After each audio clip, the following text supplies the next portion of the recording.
ऐसा कहा जाता है कि इस ब्रह्मांड की उत्पत्ति और इसका विनाश शिव के तांडव से होता है। वह शिव जिनका ना तो कोई आदि है ना ही अंत। वह शिव जो इस ब्रह्मांड के रचयिता भी हैं, पालनहार भी हैं और विनाशक भी हैं। वह शिव जो आज भी इस धरती पर निवास करते हैं। हिंदू धर्म के अनुसार जमीन से 21,780 फीट ऊपर ब्रह्मांड के बीचों बीच बसा कैलाश पर्वत भोलेनाथ का निवास स्थान है, जहाँ से वो इस पूरे ब्रह्मांड का संचालन करते हैं। कैलाश कोई मामूली पर्वत नहीं है, बल्कि रहस्य और कहानियों से भरी एक ऐसी जगह है जिसके राज को खोलने की बहुतों ने कोशिश की, लेकिन सब नाकामयाब रहे। ऐसा कहा जाता है कि आज से हजारों साल पहले वैदिक काल के दौरान राजा दक्ष की बेटी मां सती शिवजी से अत्यंत प्रेम करने लगी और उनको अपने पति स्वरूप में पाने के लिए उन्होंने घोर तपस्या की। उनकी घोर तपस्या से खुश होकर महादेव ने सती माता को अपने पत्नी स्वरूप में स्वीकार भी किया, लेकिन राजा दक्ष को यह रिश्ता बिल्कुल मंजूर नहीं था। राजा दक्ष को शिवजी का रंग रूप, उनका सदैव भूत प्रेतों से घिरे रहना बिल्कुल पसंद नहीं था और उनके लिए शिवजी उनकी बेटी के लायक नहीं थे। इसलिए उन्होंने इस रिश्ते को इनकार कर दिया,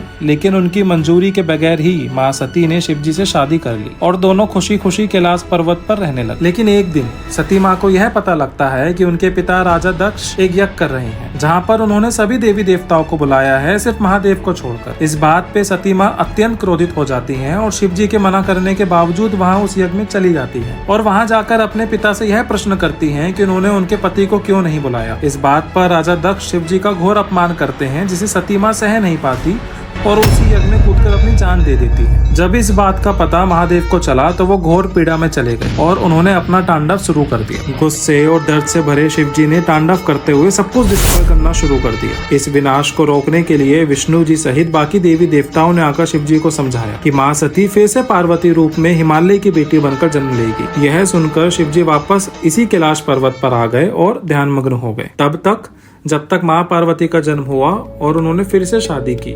और आज भी ऐसा माना जाता है कि शिवजी माँ पार्वती के साथ कैलाश पर ही रहते हैं। कैलाश पर्वत की ऊंचाई 6,638 मीटर है और इससे ज्यादा 2,000 मीटर की ऊंचाई माउंट एवरेस्ट की है, जिसके शिखर तक लगभग 11,000 लोग पहुंच चुके हैं। लेकिन कैलाश पर्वत के शिखर तक पहुंचना आज तक किसी के लिए भी संभव नहीं रहा। जिन्होंने भी आज तक कैलाश के शिखर तक पहुंचकर इसके रहस्य को उजागर करने की कोशिश की है या उसकी बात की है, उसने हमेशा मुंह की ही खाई है। इसी से संबंधित एक इंसिडेंट है जहां चाइनीज गवर्नमेंट ने यह कोशिश की थी कि वे कैलाश के शिखर तक पहुंचकर देखेंगे कि आखिर वहां ऐसा है क्या। चाइना ने 1990 से लेकर 1996 के बीच कैलाश पर्वत पर चढ़ने की कोशिश की थी, लेकिन यह कोशिश उनके लिए इतनी भयानक साबित हुई कि उन्होंने वहां पर जाने से ही बैन लगा दिया। सबसे पहले चीन ने 17 वैज्ञानिकों की एक टीम को कैलाश पर्वत पर भेजा था और उन्होंने वापस आने की एक डेट फिक्स की थी, लेकिन जब वह लोग उस डेट तक वापस नहीं आए तो चाइना ने ऊपर एक रेस्क्यू टीम को भेजा। रेस्क्यू टीम का यह दावा है कि जब वह ऊपर गए तो उन्होंने 17 के 17 लोगों को मृत पाया। लोगों का यह मानना है कि उन सब की मौत शरीर की कमजोरी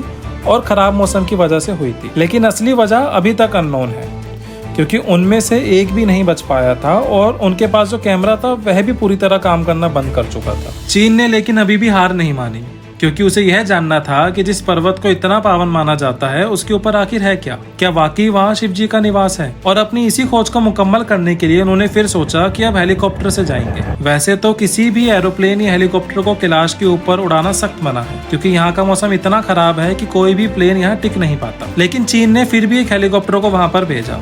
जब उनकी जर्नी शुरू हुई तो उनको कैलाश के बहुत सारे खूबसूरत नज़ारे दिखे, लेकिन यह खूबसूरती ज्यादा देर टिकी नहीं और थोड़ी ही ऊंचाई पर जाने के बाद कैलाश के वातावरण में भारी बदलाव आ गए। थोड़ी ही देर में काफी जोर से बिजली कड़कने लगी और बर्फबारी भी होने लगी। उतनी ऊंचाई पर ऑक्सीजन लेवल भी कम था और इंजन भी अच्छी तरह से काम नहीं कर रहा था। हवा का प्रेशर ज्यादा था, जिसकी वजह से हेलीकॉप्टर को कंट्रोल करना भी मुश्किल हो गया था। साथ ही साथ उन्हें दिशा भ्रम भी हो रहा था। कई ट्रैकर्स जो माउंट एवरेस्ट पर गए हैं उनका यह कहना है कि कैलाश पर्वत कॉन्स्टेंटली मूव करता रहता है और वो स्थिर नहीं है, जिसकी वजह से वहां जाने वाले लोगों को दिशा भ्रम हो जाता है। हेलीकॉप्टर में बैठे लोगों के साथ भी यही हुआ, यहाँ तक कि उनके पास जो कंपास था वो भी पूरी तरह काम करना बंद कर चुका था। उन्हें पता ही नहीं चल रहा था कि वो किस तरफ जा रहे हैं। एक पॉइंट पर आकर वहाँ का मौसम इतना खराब हो गया कि हेलीकॉप्टर ने वार्निंग मैसेज देना शुरू कर दिया। पेट्रोल के कांटे भी काम करने बंद कर चुके थे। अब तक सबकी हालत खराब हो चुकी थी और सबके पास बस एक ही रास्ता दिख रहा था, वो था वापस जाने का,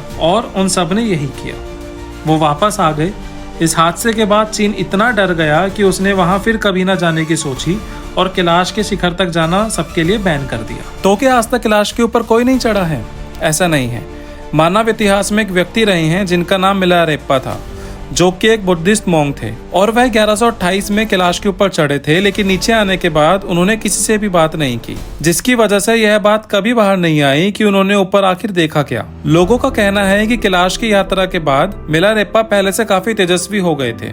उनकी आंखें देखकर ऐसा लगता था मानो उन्हें पूरे ब्रह्मांड का पूरा सच पता लग गया हो, और उनके स्वास्थ्य में भी काफी सुधार आ गया था। लेकिन फिर भी वह 7 साल के बाद 1135 में अपनी देह त्याग कर चले गए। इनके अलावा कोई भी मनुष्य आज तक कैलाश के ऊपर नहीं चढ़ पाया है। अब आपके मन में सवाल आ रहा होगा कि अगर वहां जाना बैन है तो फिर कैलाश की यात्रा क्या है जो लोग करते हैं। कैलाश की यात्रा में तीर्थ यात्री पहाड़ों के चारों ओर परिक्रमा करते हैं, जो कि 32 मील की दूरी है। तीर्थ यात्रियों को यह मानना है कि कैलाश पर्वत के चारों ओर चक्कर लगाने से आपके जीवन भर के पाप मिट जाते हैं और आपको जीवन मरण के चक्र से मुक्ति मिल जाती है। कैलाश को स्वर्ग का लोक द्वार भी कहा जाता है, और यह हिंदू धर्म, बौद्ध धर्म, जैन धर्म, बौद्ध धर्म, इन चारों धर्मों के लिए पावन माना जाता है। कैलाश पर्वत को एक्सेस मुंडी भी कहा जाता है। कैलाश पर्वत के पास 2 इम्पोर्टेंट झील हैं, एक मानसरोवर और एक राक्षस ताल। मानसरोवर झील को गुड लेक माना जाता है, और ऐसा माना जाता है कि इसका पानी तीर्थ यात्रा के लिए बहुत पावन होता है। इस झील का पानी पीने से मनुष्य के सारे रोग नष्ट हो जाते हैं। वही दूसरी ओर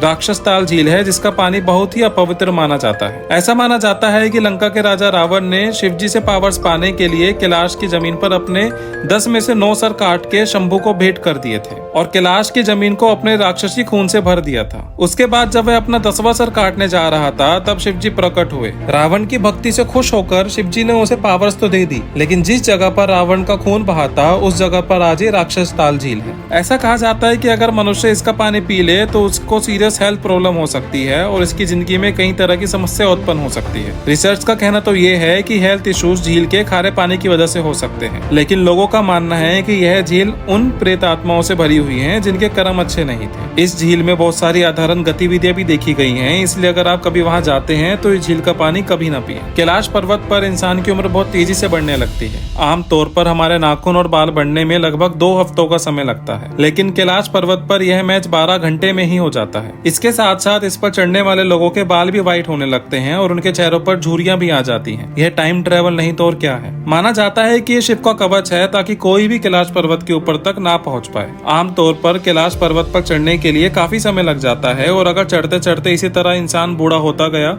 और कमजोरी बढ़ती गई तो वह वहां तक कभी नहीं पहुंच पाएगा, और पहुंचने से पहले ही उसकी मृत्यु हो जाएगी। एक रशियन वैज्ञानिक ने अपनी पूरी जिंदगी कैलाश की खोज में ही बिता दी। उन्होंने कैलाश के ऊपर एक बुक भी लिखी है। इनका मानना है कि पर्वत के ऊपर एक बहुत ही बड़ी शक्ति है जो कि मनुष्य की समझ से परे है। उनका कहना है कि जब कैलाश पर्वत पर रात हो जाती है तो एकदम शांत माहौल में लोगों को डमरू की आवाज या ओम की ध्वनि सुनाई देती है। इनके अनुसार कैलाश की अलौकिक शक्तियां सिर्फ उसके ऊपर ही नहीं बल्कि उसके अंदर भी। पिछले कुछ वर्षों में कैलाश यात्रियों ने सुबह के वक्त कैलाश पर अलग अलग तरह की चमकती हुई लाइट्स भी देखी। कुछ लोगों का मानना है कि ये एलियन के यूएफओ की लाइट है, लेकिन हिंदू डिवोटों का मानना है कि यह लाइट ब्रह्म मुहूर्त है, जो कि सुबह 3 बजे से लेकर 5 बजे तक रहता है, उसी दौरान शाइन करती है। यह टाइम हिंदू धर्म में बहुत पवित्र माना जाता है, और लोगों का कहना है कि इस वक्त सभी देवी देवताएं कैलाश पर उतरते हैं, और यह अलौकिक रोशनी उसी वजह से चमकती है। कैलाश इंडिया, चाइना और नेपाल के बॉर्डर पर स्थित है। सिक्योरिटी रीजन की वजह से यहाँ पर ड्रोन फोटोग्राफी करना बैन है,